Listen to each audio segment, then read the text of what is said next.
we are starting at the right time, right? Absolutely. Okay, cool. All right, cool. Okay, okay,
all right. So welcome everybody. How's everybody doing? Good? Okay. So, what you just saw was a selection of some rhythms from what's called the Oru Seko. And they are rhythms that are played without singing, just on these drums called bata drums. And we play it at the beginning of any Santeria ceremony, any religious ceremony that happens in Cuba. And each toque that we play, each rhythm that we play, is actually saying a prayer by itself. These are talking drums. So we were playing rhythms that were saying a prayer to first Inle. Inle is the Orisha, or the deity associated with doctors and with healing. And then we played a couple of toques or rhythms for Babuluaye. Babuluaye is the Orisha that is associated with sickness and with health, associated with like really, really bad sickness like polio, leprosy, cancer, AIDS, all that type of stuff. But he's also the one that gets healed. So Yeah, that's about it. We're going to go into a little bit more music associated with Santeria. There are a couple of different ways that this music can be accompanied. One of them is with those bata drums that you just saw, and we'll get into some more of that a little bit later. But another way is going to be with toque de huiro. Huiros are these gourd things that they're holding right there that are covered in beads. You can shake them, you can strike them on the bottom to get a tone out of them. Can somebody do that for me? There we go. And so we'll use those open tones and those shaking to create another interconnected rhythm between them that we can use to accompany songs. So we're going to sing some songs for Ogun. We're going to sing for Ogun. Ogun is the Orisha, or the deity of iron and warfare. And he's who you call upon to remove obstacles from your life. So if you're facing a problem, you might go sing some songs or say a prayer to Ogun and say, like, get this out of my way, help me out here. So, here we go. Songs for Ogun. Ready? Okay. Awanile o Ogun Mario. Awanile o Ogun Mario. Ogun afomote. Onile afere. Mario Ogune bamba. Awanile o Ogun Mario. Awanile o Ogun Mario. Ogun afomote. Onile afere. Mario Ogune bamba.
next, we're going to go into some more songs that are used within Santeria, and we're going to sing some songs for Ochosi. So we said Ogun is the one that like gets stuff out of the way, right?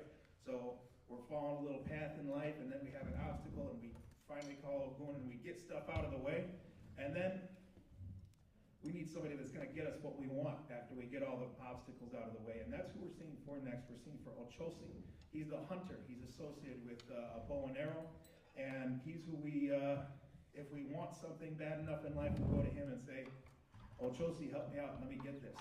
So first we had our path that Ogun cleared the obstacles, and now we have Ochosi hunting on that path, getting us what we want.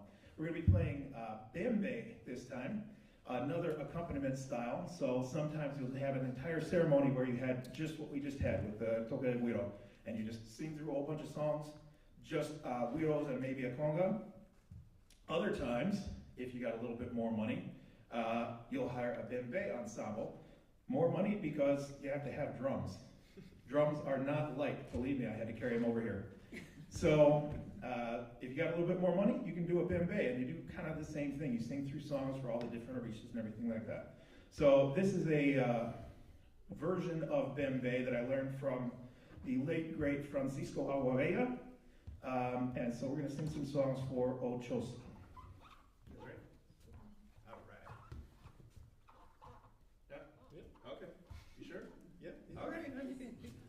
Ochosi, ahí lo da la malaote. Ochosi, ahí lo da la malaote. Ochosi,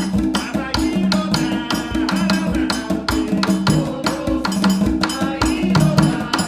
Ochosi, ahí lo da la malaote. Ochosi, ahí lo da la malaote. Ochosi,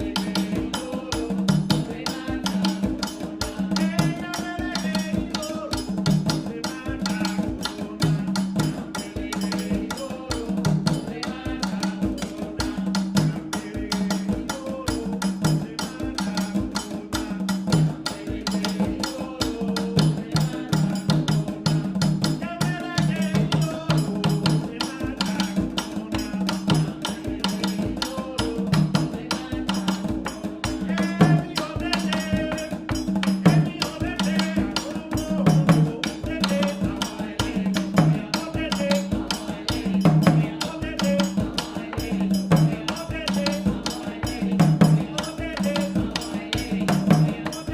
la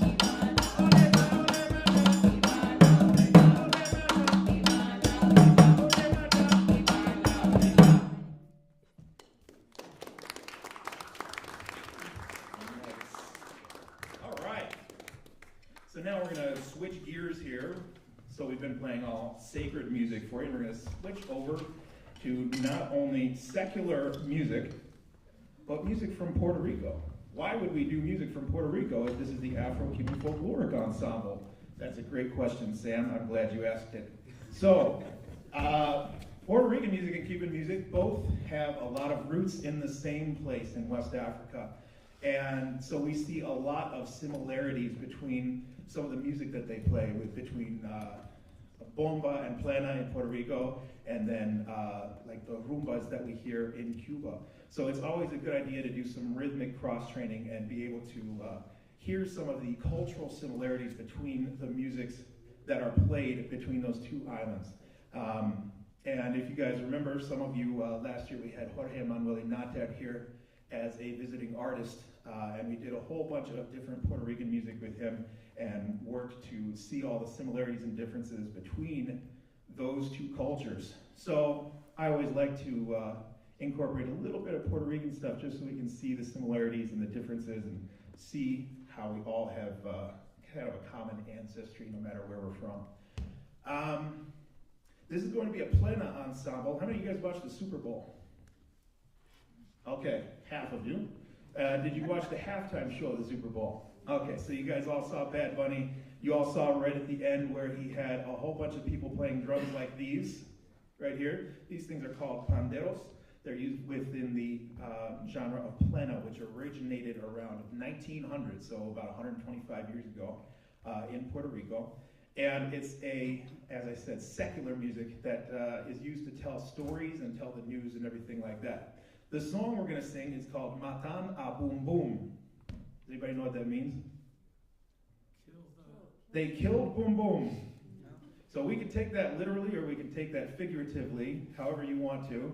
You could say like their playing was so killing that, you know, Boom Boom died, or actually somebody actually killed Boom Boom. But we're going to need your help. If you'll turn in your hymnals that you all picked up, you have some lyrics at the bottom of the sheet for this song, and I'm going to attempt to teach you guys the lyrics to this song. Is that okay? Yes. Fake it till you make it. Who's Boom Boom? Boom Boom is a person. Boom Boom is a person. So there's two people mentioned in this. There's Canario. Canario is actually the one of the most famous plena singers in the history of Puerto Rico. He did some of the earliest recordings of plena through the Instituto Cultural Puertorriqueño, ICP. And so, you know, he's very, very famous plenero. So we talk about Canario, who wrote the song, and then Boom Boom is somebody that apparently died. So the lyrics, we'll do this in a couple of stages. First, we'll just say them. I'll say them. You guys say them back, okay? So first, Matana Boom Boom. 2, 3. Matana Boom Boom. 2. Matana Boom Boom. Matana Boom Boom. Matana Boom Boom. Okay, louder. Here we go. Matana Boom Boom. There you go. All right. Matana Boom Boom. Matana Boom Boom. There we go. Matana Boom Boom. Okay, so that's the first part, and we're going to do that 3 times with varying melody. Okay. So I'll sing it, you guys listen, okay? So, Matana Boom Boom, Matana Boom Boom, Matana Boom Boom, and then there's another part, okay? So let's try just that, okay? So I'll sing it, and then you guys give it a try, okay? Let's see, we'll test my directing skills here. Okay, so, Matana Boom Boom, Matana Boom Boom, Matana Boom Boom, then the other part. 1, 2, 3. Matana Boom Boom. Matana Boom Boom. Matana Boom Boom. Canario en un baile de plena. And again. Matana Boom Boom. 2, 3. Matana Boom Boom. Matana Boom Boom. Canario en un baile de plena. That's the other part, okay? Canario en un baile de plena. Okay? So, Canario en un baile de plena. 2, 3, 4, 1. Canario en un baile de plena. 3, 4, 1. Canario en un baile de plena. All right, guys, kind of got it. Nice little crash course in singing plena. Like I said, fake it till you make it. Don't be afraid to make mistakes. This is all about music for the people, by the people, of the people. Folkloric music is everyday people's music, so everybody does it. Nobody worries about making mistakes. So let's try it. I will sing the coro, which is what we just sang. then you sing it back to me. I'll sing the coro, you sing it back to me. This is very responsorial, like a lot of Afro-Cuban and Afro-Puerto Rican music, okay? Matana boom boom, matana boom boom, matana boom boom, canario en un baile de plena. Matana boom boom, matana boom boom, matana boom boom, canario en un baile de plena. Matana boom boom, matana boom boom, matana boom boom, canario en un baile de plena. Matana boom boom, matana boom boom, matana boom boom, canario en un baile de plena. You guys are fantastic. Now, one more thing, if you feel so inclined, and if you are able, feel free to stand up for this one. Move around a bit, it's totally okay. If you don't feel so inclined, I understand, it's been a long week. So, I will sing the coro, you sing it back. Then I'm going to sing a verse, it's going to sound different, and then you'll sing the coro back. And then I'm going to sing a verse, and then you're going to sing the coro back. And then I'm going to sing a verse, and then you sing the coro back. And then what am I going to do? Sing a verse. And then, what do you guys do? There we go, sing the coro. Okay, you guys ready? Okay, I got one person that said C. That's it. Is everybody ready? Okay, there we go. All right. Here we go.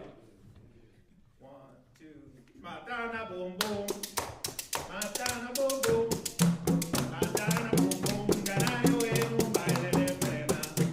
Matana boom boom. Matana boom boom. Matana boom boom. Canario en un baile de plena. Había una fiesta en la playa y estaban tocando plena. Cuando vieron a boom boom se cayó sobre la arena.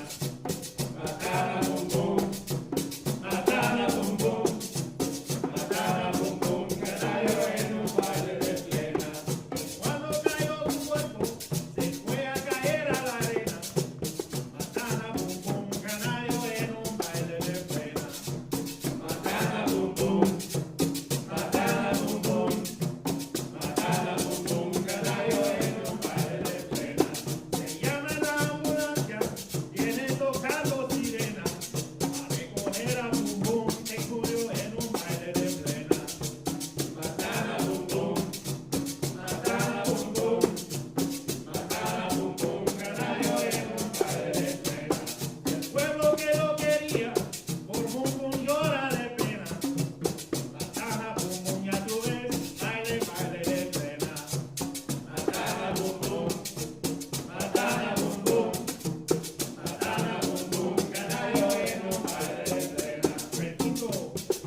Very nice, guys. You guys should all join the ensemble on Monday nights. You're more than welcome. All right, so we're going to get set up for our last number here. I have a story that I'd like to tell if you guys will indulge me. Is that okay? Yes. Okay, thank you. All right. So I get asked a lot, like, how'd you get into this? How did this all happen? You don't exactly look like you're Afro-Cuban at all. So I went to a place called Capital University. It's a small conservatory in Columbus, Ohio, and I was a music education major when I started out. And my freshman year, I got exposed to a whole bunch of different world music through a very special program. Our world music program was taught through percussion, and every single music major had to learn world music through percussion. So we had one module on Japanese taiko drumming, and we had one module on Caribbean conga drumming, and one module on West African djembe orchestra, and one module on samba orchestra from Brazil. And so that kind of got some of this music in my ear. And so I went, my freshman year, I went to a drum clinic, like jazz drum set clinic, and I got up on stage, and the gentleman that was running the clinic had us play Caravan. I don't know if any of you guys are familiar with that tune. So we're playing Caravan. He's like, just play it straight ahead. So we play Caravan straight ahead, no problem. Then he's like, okay, play it as a bossa nova. Okay, I know what bossa nova is. I can do that. Cool, sounds good. He's like, play it ECM style. I was like, okay, sure. Okay, so we play ECM. He's like, play Afro-Cuban. And at that point, I was stumped. I was like, what the heck is Afro-Cuban? I don't know what to do. So after that humbling moment, I got off stage and I went to the library and I started listening to as much Afro-Cuban music as I possibly could to try and figure out what it was. And I listened to it more and more and more and more and got hooked on it to the point where that summer after my freshman year, I was like, I'm a percussion major. I'm not just a drum set major or a marimba major. I don't know how to play congas. I should try and figure this out. So I sit down with a conga one day, and then 8 hours later, I'm like, what happened? I'm kind of hungry. So I went and got something to eat. And then I came back the next day, and I made some progress, and I sat down again. 9 hours later, I'm hungry. I don't know what happened. So this happened for pretty much the entire summer. And that following year, my sophomore year, I went to the professor that taught that world music class, who also happened to be a percussionist and one of the percussion instructors, and I said, hey man, I've been kind of teaching myself to play congas, but actual instruction would probably be good for me. And he's like, okay, that's cool. If you're serious about this, here's the name and number of one of my teachers in New York. Go find him. So the next month, I'm on a flight to New York City, and I go and I knock on this guy named John Amira's door, and I end up getting to study with him. And I come back. I'm like, okay, man. Went and found the guy. He's like, okay, good. You're serious. Let's keep going. So we get through that year, and we get done with the academic year. And he's like, okay, so you made some good progress. There's a workshop out in California with some more of my teachers. I want you to go and study with them. So that summer, I'm on a flight to California up to Arcata, and I got to study with one of the gentlemen I mentioned, Francisco Alavella, Sandy Perez, Jesus Diaz, Michael Spiro, and I got a lot out of it. So did that. Came back my senior year, and I go to the teacher. I'm like, okay, went to California. He's like, good. You know what's next, right? And so I see the gears turning, and I'm like, all right, I guess I know what's next. And I'm like, dude, if you're going to send me to Cuba, I'm dragging you with me. And so we set up an independent study where I studied the accompaniment music of Santeria specifically, and Afro-Cuban accompaniment, like rhythmic accompaniment. And we both got to go down and study at the Escuela Nacional de las Artes in Havana. I tell you guys all this, one, because I get asked about it a lot, and two, because the next thing that we're going to play is for the Egun. The Egun are the ancestral spirits. They're everybody that went before us, the people that their spirits are up there cheering us on. Veneration of your ancestors, veneration of your elders is very, very important in Cuban culture. So we're going to sing a bunch of songs, play some rhythms for the Egun, the ancestral spirits. And the other reason I bring this up, honoring your elders, honoring those who went before you, that professor that I was talking about actually happens to be here today, Mr. Eric Payton. He's sitting right there. If it weren't for him, I probably wouldn't be standing here with all of you. This would all look very, very different and sound very, very different. So, thank you. All right.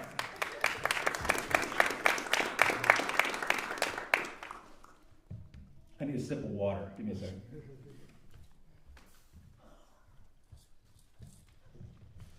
I know I ignored the sign, no food or drink in the auditorium. I'm sorry.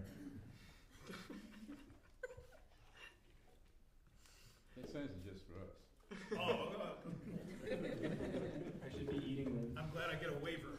All right, ready? La umba wa ori, la umba wa ori, la wa omu, awa oma, lei oma, la yawo, omo eku, kawe, la umba wa ori. La umba wa ori.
Jacob Iverson, who I call Jay, Joy Smith, who we call Joy,